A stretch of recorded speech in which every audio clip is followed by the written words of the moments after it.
ছোটবেলা থেকেই আমি একটা ভূত নিয়ে ঘুরি। আমার কাঁধে একটা ভূত, সেটা হলো ব্যবসায়ের ভূত। আর সেই ভূতের কারণেই আজকে আমি সফল। আজকে আমি এই পর্যায়ে আসতে পেরেছি। জীবনে অনেক খারাপ সময় আসছে, অনেক খারাপ পরিস্থিতি আসছে।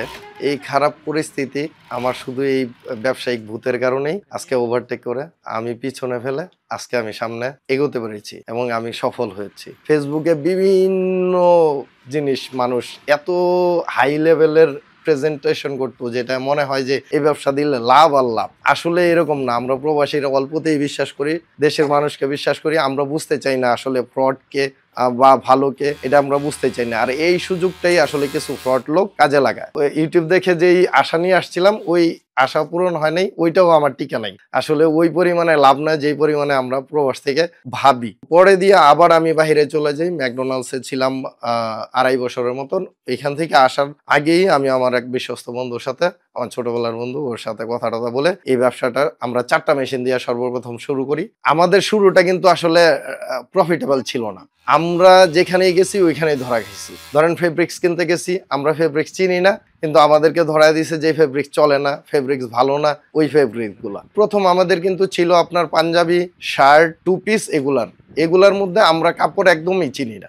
সৌদি আরব থাকা অবস্থায় যখন আমি ইউটিউবে দেখতাম ফেব্রিক্স গুলা বা ব্যবসাগুলা, আমার কাছে মনে হইতো খুব ইজি, অনেক ইজি, যে হয়তো বা আমি করলেই পেরে যাব বা একবারে শুরু করলেই লাভের মুখ দেখবো। আসলে এরকম না। ফেসবুকে, ইউটিউবে যতটা সহজভাবে বোঝা যায় আসলে ওইরকম না। আমি যখন নাকি ফেব্রিক্স কিনলাম, ফেব্রিক্সে লস, আমাকে যে পরামর্শ দেয়, দেখা যায় ওনার প্রফিট রেখে উনি মানে আমার চিন্তা ভাবনা করে না, বা আমার লাভ হবে না লস হবে ওইটা চিন্তা করে না। কিন্তু আসলে আমি কিন্তু ফেসবুকে এতটা কঠিন হবে বা এতটা হবে না, এটা আমি কখনোই ভাবিনি। যখন আমি কাজের মধ্যে আসলাম, দেখলাম এত পরিমাণে প্রেশার, এত পরিমাণে হ্যাসেল, যা আমার কাজের অভিজ্ঞতারে পুরোপুরি চেঞ্জ করে দিছে আমার মাইন্ডকে। আমার প্রথম অবস্থায় ৬-৭ মাস পুরাই আপনার লস আর লস।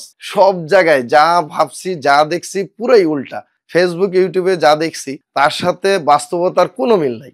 Continuously loss loss. যেটা হলো, প্রথমে আমরা শুরু করেছিলাম শার্ট দিয়া। শার্টের ফেব্রিক্স ধরেন আমাদের কাছ থেকে যে পরিমাণে রেট নিছে, আমরা একটা কমপ্লিট বডি বানানোর পরেও ওই পরিমাণে সেল করতে পারি নাই, ওই প্রাইসে সেল করতে পারি নাই। পরে আসলাম পাঞ্জাবিতে। ওই আমি ইউটিউব দেখে দেখে পাঞ্জাবির কাপড় কিনতে গেছি। পাঞ্জাবির কাপড় বানানোর পরে ওই রেটে কেউ আর পাঞ্জাবি নিতেছে না। এইভাবেই কন্টিনিউয়াসলি আমরা প্রায় ৭-৮ মাস প্রোডাক্টগুলা নিয়ে অনেক লস হয়েছে।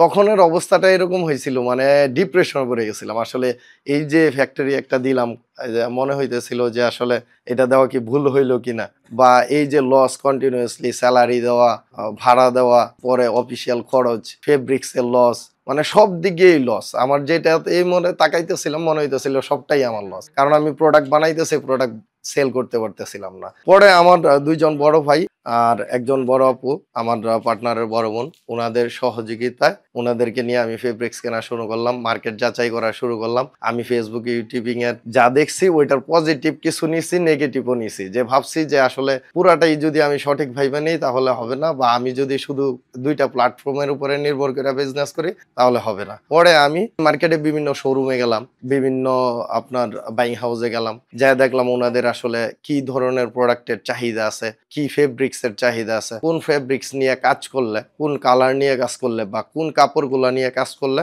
আর্ন করা সম্ভব, বা আমার কিছু একটা ফ্যাক্টরিটা টিকায় রাখা সম্ভব। তখন আমি জিনিসগুলো আমার ২ বড় ভাই আর বড় আপুর সাথে কথা বলে পরামর্শ কইরা এই কাজগুলোই আমরা পরবর্তীতে এই নিট ফেব্রিক্সে চলে আসছে। এখন আমরা পুরো নিটের কাজই করি শুধু। বুঝতে পারলাম যে আসলে আমরা যারা প্রবাসে থেকে শুধু ফেসবুক, ইউটিউবে দেইখা ভাবি যে আসলে বিজনেস এত সহজ, বা যেই জিনিসটা উপস্থাপন করা হইতেছে আমাদের মাধ্যমে এটা এরকমই একবারে সহজ, আমি যাব আর শুরু করব, হয়ে যাবে। আসলে বাস্তবতা এরকম না। বাস্তবতা আর ইউটিউবিং পুরাই ভিন্ন।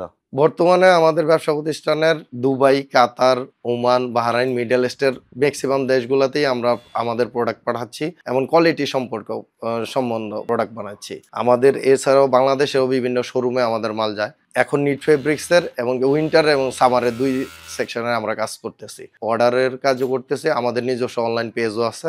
আমাদের অনলাইন পেজের মাধ্যমে আমরা প্রোডাক্ট বানাচ্ছি, আমরা কাস্টমারের কাছে পৌঁছে দিচ্ছি। হ্যাঁ, আপনি যদি কোনো কিছুর মধ্যে লেগে থাকেন, চেষ্টা করেন, অবশ্যই এটার মধ্যে থেকে সফলতা আসবে। ব্যর্থতার পরে সফলতা আসবে। আমি যেরকম লেগেছিলাম, ব্যর্থতা ছিল, অনেক বাধা ছিল, বিপত্তি ছিল, কিন্তু এখন আমি সফল।